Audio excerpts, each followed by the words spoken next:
Hi, my name is Bill Cordua, and I'm a geologist associated with the University of Wisconsin River Falls.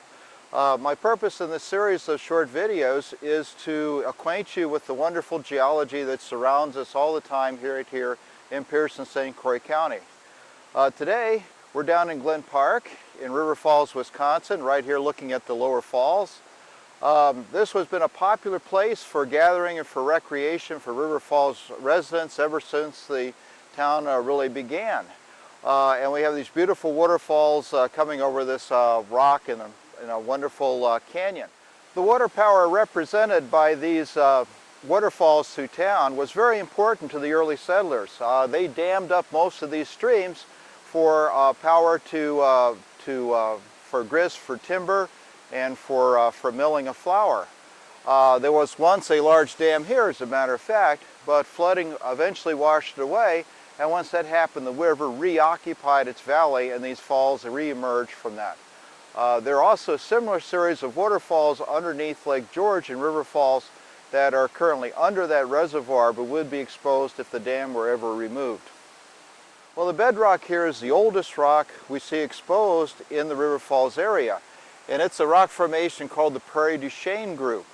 This is a widespread rock that you can trace all up and down the Mississippi River. It forms the bluff tops as you drive down through the little towns of Pepin and Hager City and Maiden Rock, so you're probably very familiar with seeing it. And it also underlies pretty much all of River Falls. We see it exposed where rivers cut down to it, both the Kennebec River and the South Fork tributary, which I'm in right here. The Prairie du Chien rock is composed mostly of a rock us geologists call Dolostone. Dolostone is a lot like limestone, except it has a bit more magnesium in it. And this rock seems to be pretty resistant to erosion and the climate we find it around here, which is why it forms these cliff faces that we can see around us. The Prairie du Chien group was deposited in a very shallow sea, a sea that probably was exposed at low tide and then flooded at high tide. Now, a lot of you are probably thinking, how do geologists know these sorts of things? I mean, this is talking about a scenario where this sea existed here maybe 480 million years ago or so. So how do we really reconstruct that type of history? Well, if you look around Glen Park, you'll see plenty of clues as to what kind of environment existed way back in time at the time these rocks were being deposited here in our area. We know from modern examples that limey mud is often deposited in warm, shallow seas, such as the Bahamas bank. Here's a picture of that region taken from a small aircraft and will give you an idea of what River Falls might have looked like 490 million years ago. Notice the fine sandy bottom, which is mostly a limy precipitate, and also notice all the channels, dunes, and ripples where shallow water currents have moved the sediment around. Studying these places gives us clues to recognizing such environments when preserved in ancient rocks. You can also see this is a really tough area to do field work in, huh? If you look around the rock surface by the falls, you'll see that some of them have patterns of cracks and ridges. These are desiccation cracks, or mud cracks. They form when wet sediment dries out. We see these in modern mud puddles, and they might have been formed at times when tide was out, indicating that this was pretty shallow water. Nearby we have examples of some ridges on the bedding plains. These are called ripple marks, and they are formed by currents that move sediment around when they were soft particles on the seafloor. I'll bet many people have climbed over these without realizing what they are. If you go up on top of the swinging bridge and look down, you can see even more of them.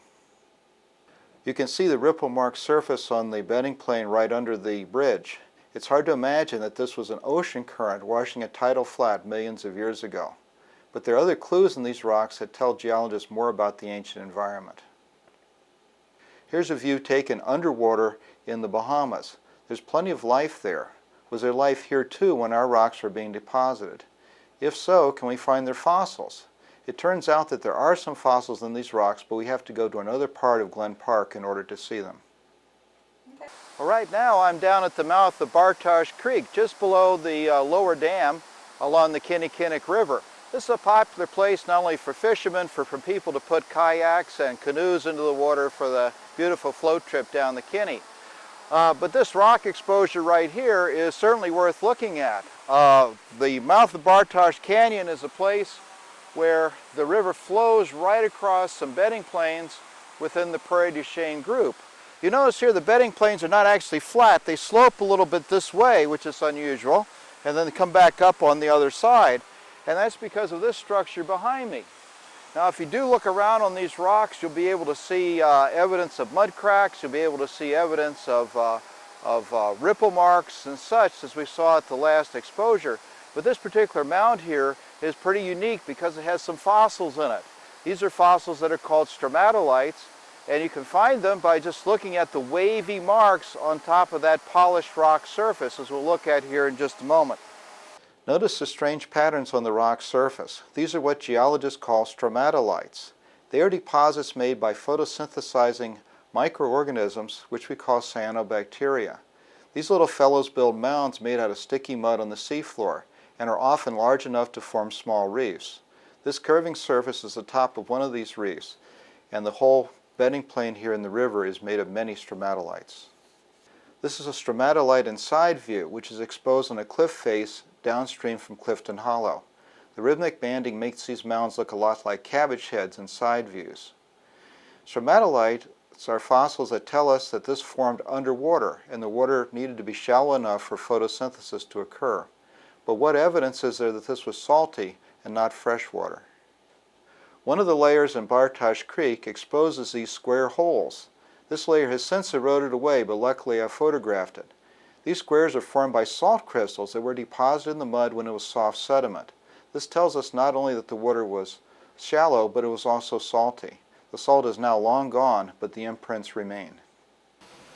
So as you can see, by using the evidence in the rocks, the sedimentary structures, the kind of fossils we have here, we can easily interpret that this area was once a warm, salty sea. That's what's known as reading the rocks to interpret their history.